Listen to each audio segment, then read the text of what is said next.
नमस्कार दोस्तों। आज का जो विषय चुना है वो तख्ता पलट। क्या है ये तख्ता पलट और आगे आने वाले समय में किस किस देश का और तख्ता पलट होगा,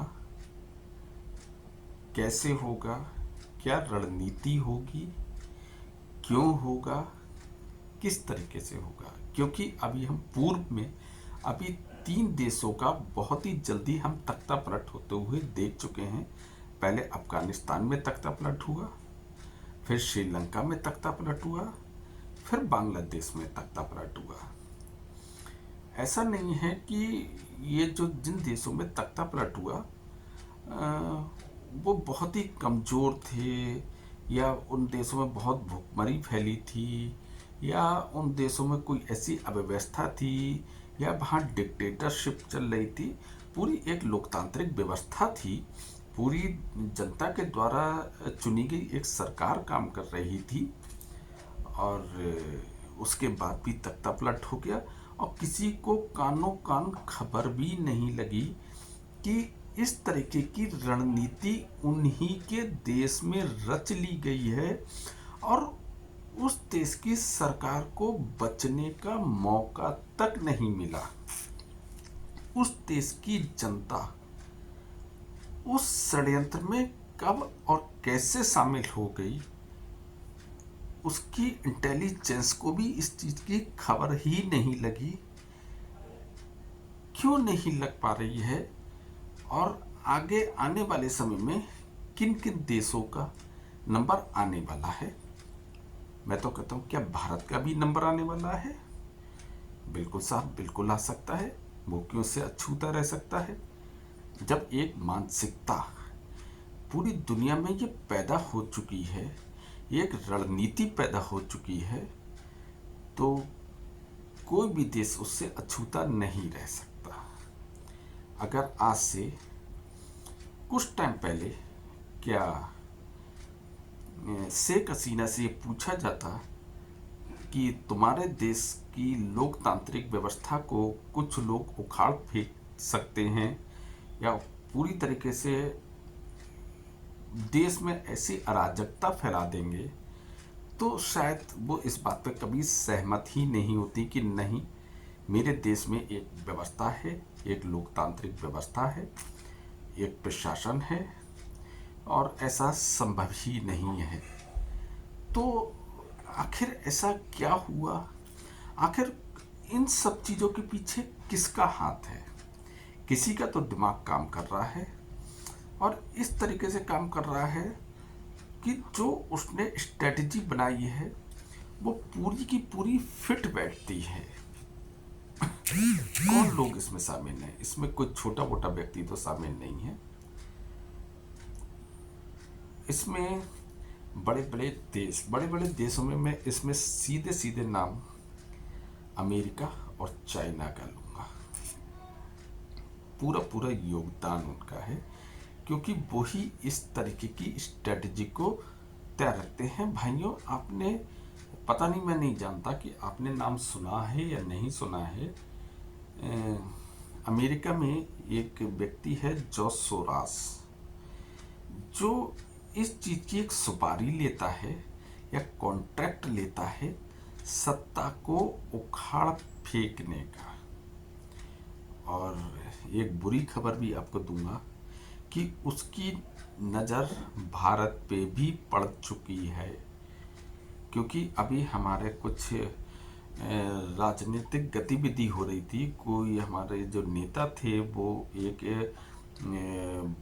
भारत जोड़ो यात्रा निकाल रहे थे, तो उसमें उनके कुछ प्रतिनिधि देखे गए थे, और वो इतना खतरनाक व्यक्ति है, इतना पावरफुल व्यक्ति है, इतना ज़्यादा पैसे वाला व्यक्ति है, और उसके पास एक तरीके से क्या पीएचडी करा हुआ है देशों की सत्ता को उखाड़ फेंकने का। उसने कई देशों की सत्ता को जड़ से तहस नहस कर दिया, इस तरीके के देशों को तहस तहस कर दिया जो उस चीज़ की कल्पना भी नहीं कर सकते थे। तो भारत इससे छूता क्यों नहीं रह सकता? भाई, यहाँ पे भी पक्ष और विपक्ष दोनों होता है। जब एक सत्ता पक्ष होती है तो उसका जो विपक्ष होता है वो भी पूरी कोशिश करता है कि मुझे सत्ता में किसी भी तरीके से आने के लिए वो कुछ भी सहारा ले सकता है। और जब किसी टाइम में पूरी दुनिया में इस तरीके की व्यवस्था ही नहीं थी कि किसी देश की लोकतांत्रिक प्रक्रिया को उखाड़ के फेंकने की, लेकिन जब आपको कुछ पैसे खर्च करके उस देश की लोकतांत्रिक प्रक्रिया को खंड खंड करके पूरी तरीके से उखाड़ फेंकने का कोई कॉन्टैक्ट आप किसी को दे सकते हैं और कोई इस तरीके का व्यक्ति मौजूद है, तो साहब क्यों नहीं देगा विपक्ष? क्यों नहीं इसमें इन्वॉल्व होगा? क्योंकि उनकी भी अपनी कुछ चाहते हैं। जनता के बारे में कोई नहीं सोचता। जो लोग कहें कि मैं अपने देश से प्यार करता हूँ, मैं अपने देश की जनता से प्यार करता हूँ, तो नहीं साहब, ये राजनीतिक लोग नहीं करते हैं। मैं इसका पूरी तरीके से खंडन करता हूँ।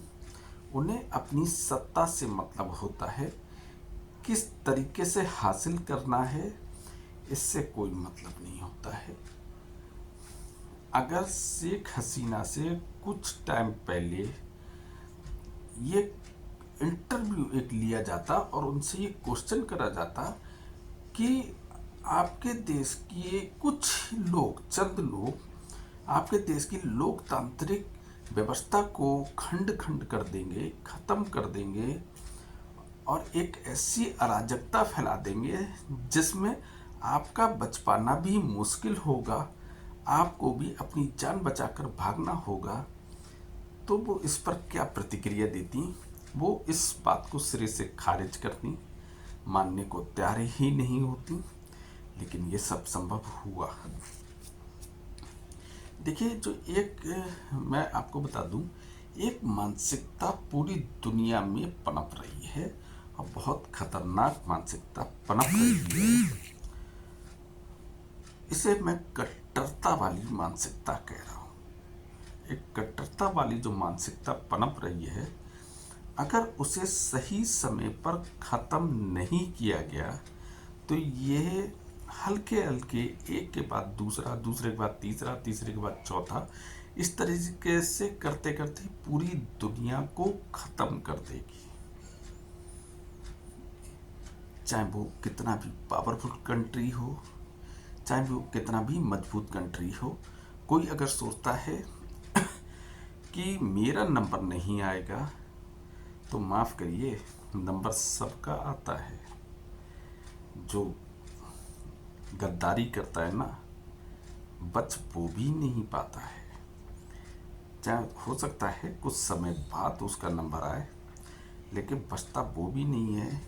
एक इतनी खतरनाक मानसिकता इस पूरी दुनिया में फैल चुकी है और इस तरीके से अपना सर पसार रही है, चाहे वो एशिया हो, चाहे वो यूरोप हो, चाहे वो अफ्रीका हो, कोई सा भी देश हो, इससे अछूता नहीं है। जैसे मैं आपको एक उदाहरण दूंगा फ्रांस का। फ्रांस एक मजबूत देश है, लेकिन उसके अंदर भी एक कार्टूनिस्ट हुआ करते थे जिन्होंने केवल एक कार्टून बनाने के आधार पर उस ऑफिस के सारे कर्मचारियों को मार दिया गया था। एक ऐसे देश में जिसमें इस तरीके के व्यवहार की कोई जगह ही नहीं थी और उस देश के खुफिया तंत्र को या इंटेलिजेंस को कानों कान खबर भी नहीं मिली। तो सब वो एक मानसिकता थी ना, वो फ्रांस में जाके उसने ये काम किया।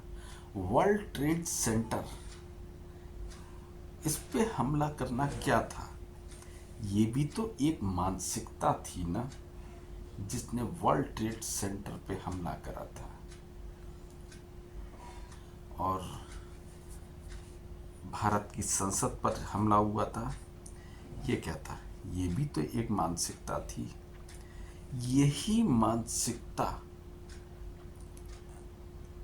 अगर सही समय पर इसका लोगों ने मिसयूज करा या इसे दबाया नहीं गया तो पूरी दुनिया को ख़त्म कर देगी, मानव जाति को ख़त्म कर देगी, मानवता को ख़त्म कर देगी। लोग इस मानसिकता में बहुत से लोग अपनी रोटियां सेक रहे हैं। ये शर्मनाक है। आप क्या सोचते हैं कि इस मानसिकता के आधार पर अगर आप सत्ता प्राप्त भी कर लेंगे, क्या वो सत्ता आपके पास बनी रहेगी? नहीं साहब, नहीं बनी रहेगी। आप उनकी कठपुतली बन जाएंगे तब तक जब तक आप उनकी हाँ में ना नहीं करेंगे। और एक समय ऐसा भी आएगा, आप कितना भी चाह लो उनके साथ मैत्री रखना, लेकिन आप नहीं रख पाओगे। आपको अपना खुद का परिवार भी बचाना मुश्किल पड़ जाएगा, जिसने उस विचारधारा के लोगों के साथ मिलकर वो सत्ता प्राप्त करी है। इसका मैं एक छोटा सा उदाहरण भी बताऊंगा। अभी कुछ टाइम पहले 2024 में ही इंडिया में लोकसभा के इलेक्शन थे। मैंने देखा कि कुछ ऐसे यूट्यूबर्स एक्टिव हो गए थे जो बहुत ज़्यादा ऐसी भ्रामक बातें, इस तरीके की बातें अपने चैनल पे दिखाने लगे जिनके बहुत ज़्यादा फॉलोअर्स होते थे। क्या आप जानते हैं कि वो एक तो वो पढ़े लिखे लोग थे जो इस तरीके कर रहे थे? क्या वो अपनी मर्जी से कर रहे थे? नहीं साहब, नहीं, वो पैसे लेके कर रहे थे। इस तरीके के लोग जैसे जॉर्ज सोरोस ने इस देश की सत्ता को उखाड़ने के लिए मेरी नॉलेज में जो आया है 3,000 करोड़ रुपए इन्वेस्ट बुक कर चुका है और उसकी बहुत लंबे स्तर की तैयारी होती है। वो कोई उसका जो होता है ये नहीं कि 2 दिन 3 दिन जिस तरीके की उसकी देश की व्यवस्था होती है उतना उसे समय लगता है। वो एक दीमक की भांति काम करता है। जैसे दीमक अगर किसी पेड़ में या किसी लकड़ी में लग जाती है तो हल्के हल्के हल्के हल्के उस लकड़ी को पूरी तरीके से ख़त्म कर देती है, उसका अस्तित्व भी ख़त्म कर देती है। उस तरीके से हमारे यहाँ तैयारी चल रही है। तो मैं लोकसभा का जिक्र कर रहा था। बहुत सारे यूट्यूबर्स अचानक ऐसी ऐसी बातों का प्रचार करने लगे जो एक बुद्धिजीवी तो मानने को तैयार होगा नहीं।